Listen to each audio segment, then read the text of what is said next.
दोस्तों नमस्कार, स्वागत है आप सभी का। अगर फिर से आई चलते हैं बिहार की ताजा खबरों की ओर, लेकिन उससे पहले अगर आपने अभी तक इस चैनल को सब्सक्राइब नहीं किया तो कर लें, जिससे कि आपको बिहार की ताजा खबर रोजाना मिलती रहे। पहली बड़ी खबर, पूर्वी चंपारण जिले के केसरिया थाना इलाके में एक युवक की हत्या का सनसनीखेज मामला सामने आया। दरअसल वहां एक प्रेमी को प्रेमिका के भाइयों ने कुल्हाड़ी से काटकर हत्या कर दी। यहाँ प्रेमी प्रेमिका से मिलने आया था, तभी भाइयों ने देख लिया। हत्या के बाद प्रेमिका ने अपने प्रेमी की हत्यारे भाइयों को फांसी की सजा देने की गुहार लगा रही है। घटना पूर्वी चंपारण जिले के केसरिया थाना इलाके की है। बताया जा रहा है कि युवक की बेरहमी से पीट कर हत्या कर दी गई। हत्या का खुलासा खुद प्रेमिका ने किया है। प्रेमिका का कहना है कि उनके भाइयों ने ही उसके प्रेमिक की कुल्हाड़ी से काटकर हत्या कर दी। अगली खबर, जदयू एमएलसी ने कहा कि प्रधानमंत्री ने दलित मुसलमानों की बात तो की है, यह प्रशंसनीय है।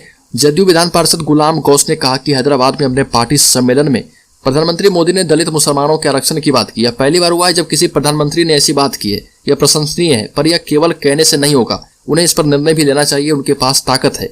गुलाम गौस ने कहा कि प्रधानमंत्री सबसे पहले रंगनाथ मिश्र आयोग एवं सच्चर कमेटी की अनुशंसा को लागू करे। अगर वो ऐसा नहीं करते हैं तो यह समझा जाएगा कि उन्होंने जो बातें कही है वह एक चुनावी छलावा मात्र है।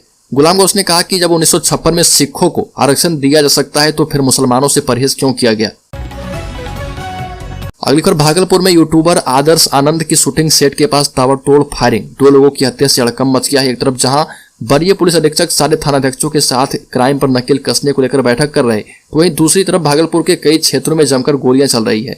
रविवार की शाम मायागंज के हथिया नाला में 2 युवकों को गोली मारकर मौत के घाट उतार दिया गया। यूट्यूबर आदर्श आनंद के सेट के पास एक घटना घटी है। वीडियो शूटिंग के दौरान विवाद होने पर हत्या को अंजाम दिया गया। अगली खबर, मधुबनी के डीएम को सीएम नीतीश कुमार ने किया सम्मानित। अब उठ रहे सवाल। आपको बता दें कि मधुबनी के डीएम अरविंद कुमार वर्मा को सूबे के मुख्यमंत्री नीतीश कुमार ने नशा मुक्ति दिवस के अवसर पर मद्य निषेध के क्षेत्र में उत्कृष्ट कार्य करने के लिए प्रशस्ति पत्र देकर सम्मानित किया। इसके अलावा राज्य के 5 जिलाधिकारियों को सम्मान मिला है, लेकिन अब मधुबनी के डीएम को मिले सम्मान पर सवाल खड़े हो रहे हैं। दरअसल मधुबनी की पुलिस ने अभी हाल ही में उत्पाद विभाग के 3 एएसआई को गिरफ्तार किया है। ये एएसआई हाई प्रोफाइल लोगों की कार रात्रि में चेकिंग के बहाने रोककर उनकी गाड़ियों में शराब रखने के बाद फोटो खींच लेते थे और वीडियोग्राफी कर लेते थे और फिर उनसे पैसों की उगाही करते थे। अगली खबर, नीतीश कुमार का केंद्र पर कटाक्ष, कहा कि हमारे आग्रह को नहीं सुना गया, बिहार सरकार खुद ही बनवाएगी जरासंध स्मारक। मुख्यमंत्री नीतीश कुमार ने विश्व प्रसिद्ध धर्मस्थल राजगीर के लिए हर घर गंगा जल आपूर्ति योजना का शुभारंभ करते हुए अंतर्राष्ट्रीय कन्वेंशन सेंटर में जरासंध स्मारक बनाने की घोषणा की। इस दौरान मुख्यमंत्री ने केंद्र सरकार पर कटाक्ष किया और कहा कि राजगीर की पहचान जरासंध से भी है। जरासंध के अखाड़े के विकास के लिए मैं वर्षों से केंद्र सरकार के पुरातत्व विभाग से आग्रह कर रहा था, लेकिन ध्यान नहीं दिया गया। इसलिए बिहार सरकार ने अब ठान लिया है कि अब ठीक इसके बगल में जरासंध स्मारक बनाई जाएगी। अगली खबर, नीतीश कुमार की नीतियों के बावजूद नहीं रुक रहा पलायन, पूर्व सीएम मांझी ने मुख्यमंत्री से की बड़ी मांग। आपको बता दें कि 3 दशक से बंद वारसलीगंज के चीनी मिल को खुलवाने में नीतीश कुमार का ईमानदार प्रयास नहीं हुआ। साथ ही नीतीश कुमार के द्वारा संचालित विकास योजनाओं से मजदूरों का पलायन भी नहीं रुक रहा। ये बातें बिहार के पूर्व मुख्यमंत्री जीतन राम मांझी ने कही। जीतन राम मांझी ने कहा कि इलाके के किसानों की ओर से बिहार सरकार से मांग करता हूं कि नवादा जिले के एकमात्र उद्योग की जगह पुनः अत्याधुनिक चीनी मिल की स्थापना की जाए, ताकि क्षेत्र के किसान मजदूर की आर्थिक समृद्धि हो सके। अगली खबर, किशनगंज में धनुष बाण लेकर सड़क पर उतर गए उग्र आदिवासी, रोलर से कुचलकर मजदूर की मौत के बाद काटा बवाल। किशनगंज में गलगलिया अररिया राष्ट्रीय राजमार्ग NH 327 के चौड़ीकरण कार्य में लगे निर्माण कंपनी GR इंफ्रा प्रोजेक्ट में चौकीदार के रूप में कार्य करने वाले एक आदिवासी मजदूर की संदेहास्पद स्थिति में मौत हो गई। कुर्लीकोट थाना क्षेत्र में घटित इस घटना में ग्रामीणों का गुस्सा तब चरम पर पहुंच गया जब मृतक के परिजनों को विश्वास में लिए बिना शव को पोस्टमार्टम के लिए किशनगंज सदर अस्पताल भेज दिया गया। इसके बाद आदिवासियों ने धनुष बाण लेकर सड़क को जाम कर दिया। अगली खबर, बिहार में शराबबंदी के बाद अब तक की सबसे बड़ी कार्रवाई। गुवाहाटी से गिरफ्तार शराब कारोबारी का 4 राज्यों में कारोबार, बीएसपी से लड़ चुका है चुनाव। शराबबंदी के बाद से बिहार में अवैध रूप से शराब की सप्लाई करने के मामले में अब तक की सबसे बड़ी कार्रवाई की गई। बिहार पुलिस की मद्य निषेध इकाई ने देश के टॉप 3 में शामिल लीकर किंग सुनील भारद्वाज उर्फ सुनील कुमार उर्फ सुनील शर्मा को गिरफ्तार किया है। भारत सरकार के टेलीकम्युनिकेशन डिपार्टमेंट के टेलीकॉम एडवाइजरी कमेटी का मेंबर भी है और बीएसपी से चुनाव भी लड़ चुका है। इसकी गिरफ्तारी असम में गुवाहाटी के एक 5 स्टार होटल से की गई। सुनील मूल रूप से उत्तर प्रदेश के बुलंदशहर का रहने वाला है, लेकिन रहता नोएडा में है। शराब के कारोबार की वजह से हरियाणा में इसने अपना मजबूत बेस बना रखा है। अगली खबर, समस्तीपुर में बोलेरो ने 50 लोगों को रौंदा, 5 की हालत गंभीर। वैशाली के बाद समस्तीपुर में बड़ा हादसा हुआ, जहां पर पूजा करने जा रहे लोगों को एक बोलेरो ने कुचल दिया। सड़क किनारे मंदिर में 50 लोग भूया बाबा की पूजा करने जा रहे थे। इसी दौरान रात करीब 12 बजे बिना लाइट के करीब 80 की स्पीड में एक बोलेरो भीड़ में घुस गई और लोगों को रौंदते हुए निकल गई। हादसे में घायल 5 लोगों की हालत बेहद गंभीर है। इनमें से 3 को पटना रेफर किया गया है। घायलों ने बताया कि बोलेरो का ड्राइवर नशे की हालत में था, हालांकि अभी इसकी पुष्टि नहीं हो पाई है। अगली खबर, कैमूर में 14 साल की बच्ची से गैंगरेप, टीचर ने भी की दरिंदगी। कैमूर में टॉयलेट के लिए गई थी, 4 लोग अगवा कर सुनसान जगह ले गए।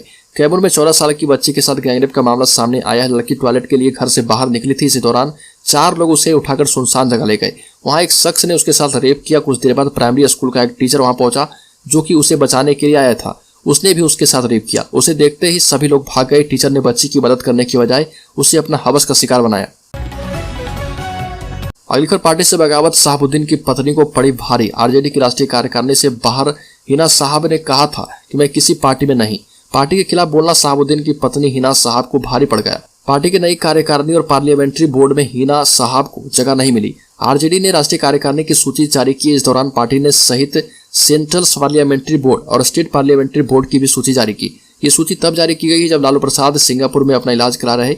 वही सूची सामने आने के बाद यह साफ दिखा है कि शहाबुद्दीन की पत्नी हिना साहब को पार्टी के खिलाफ बयान देना भारी पड़ गया। उन्हें पार्टी ने अपनी सूची में शामिल नहीं किया।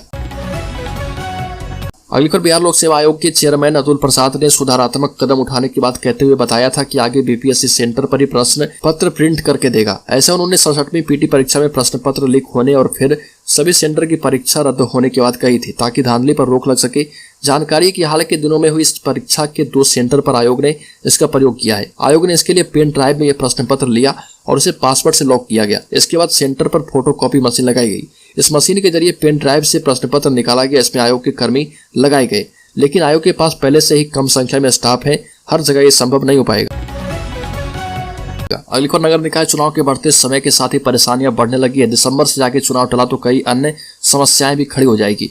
नगर निगम का कार्यकाल 9 जून को पूरा हो गया था। करीब 6 महीने से आमजन की छोटी छोटी समस्याओं का निदान लटका हुआ है।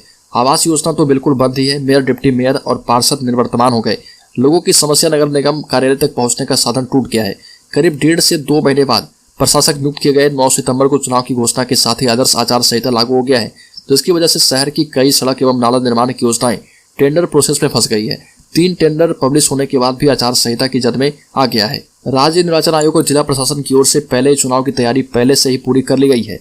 ऐसे में चुनाव कराने में किसी तरह की अड़चन नहीं है। जानकारों का कहना है कि नगरपालिका चुनाव में अत्यंत पिछड़े वर्गों के आरक्षण को लेकर 3 स्तरीय जांच को अमली जामा पहनाने की कवायद करीब करीब पूरी हो गई है।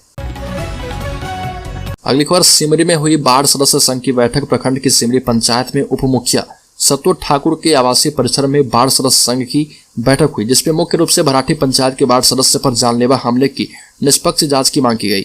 साथ ही 15वें वित्त आयोग, सष्टम वित्त आयोग एवं मनरेगा योजनाओं में बाढ़ सदस्य की भागीदारी पर चर्चा की गई। मांग की गई है कि बाढ़ सचिव के पद पर सरकारी कर्मी बहाल हो। साथ ही पंचायत के बाढ़ में हो रहे कार्य का बाढ़ क्रियान्वयन एवं प्रबंधन समिति से एनओसी नहीं लेने को अनुचित बताया गया। बाढ़ सदस्यों ने सरकार से मांग की कि जनप्रतिनिधियों को पेंशन योजना का लाभ मिले। इन्हीं सब मुद्दों को लेकर बाढ़ सदस्य संघ के द्वारा 12 दिसंबर को प्रखंड मुख्यालय पर धरना दिया जाएगा। अगली बार राजगीर में उतरी मां गंगा की धारा। हर घर गंगा जल योजना, सीएम नीतीश बोले हर व्यक्ति को मिलेगा प्रतिदिन 135 लीटर जल। मुख्यमंत्री नीतीश कुमार ने भागीरथी प्रयास से बिहार में इतिहास रच दिया। गंगा जी के पानी को राजगीर पहुंचाकर राजगीर वासियों के लिए पीने के रूप में उपलब्ध करा दिया। मुख्यमंत्री नीतीश कुमार सबसे पहले हेलीकॉप्टर से उप मुख्यमंत्री तेजस्वी यादव एवं जल संसाधन मंत्री संजय कुमार झा पहुंचे, जहां पर उन्होंने वाटर ट्रीटमेंट प्लांट का भ्रमण किया।